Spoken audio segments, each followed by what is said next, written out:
ఎన్టీఆర్ గారి 102వ జన్మదిన మరి ఉత్సవం నిజంగానే ప్రపంచవ్యాప్తంగా తెలుగు వారందరూ ఎంతో అభిమానంతో ఆనందంతో జరుపుకుంటారు.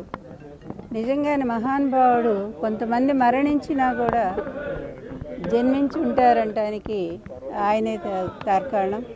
ఎంతోమంది మహానుభావులు అలాగే ఎన్టీఆర్ గారు కూడా వారి జాబితాలోనే ఉన్నారు. అందువల్ల వారికి మరణం అనేది లేదు. శరీరం లేకపోవచ్చు కానీ వారి ఆత్మ అలాగే వారి స్మృతులు ప్రతి ఒక్క తెలుగు వాళ్ళ హృదయంలో కూడా మరి ఇప్పటికీ పరిమళిస్తూనే ఉన్నాయి.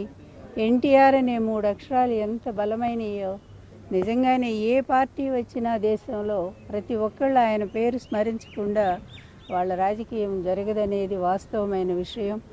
ఒక ప్రాంతీయ పార్టీతో ఆయన దేశవ్యాప్తంగానే ఒక సంచలనం సృష్టించిన మహానుభావుడు. నిజంగానే మరి ఆయన ఒక రాముడు, ఆ రోజుల్లో రాముడు అంటే రామరాజ్యం అనే పేరు విన్నాము. మళ్ళీ ఎన్టీఆర్ గారి పాలన చూశారు ప్రజలు, రామరాజ్యం అనే పేరు తెచ్చుకున్నారు. రామరాజ్యంలో చెప్పాలి అంటే రాముడి ఇంట్లోనే రాక్షస అంశ కూడా వచ్చింది. రాక్షస రాజ్యం నడుస్తూ ఉంది. దానికి ప్రజలే సరైనటువంటి సమయం చూసి బుద్ధి చెప్తారు. దాని గురించి మనం ఏం చెప్పలేము. కానీ ఒక్కటి వాస్తవం, రాముణ్ణి ఆనాడు రాముడు రావణాసురుని చంపేశాడు, కానీ ఈనాడు రాముణ్ణి రావణాసురుడు చంపేశాడు.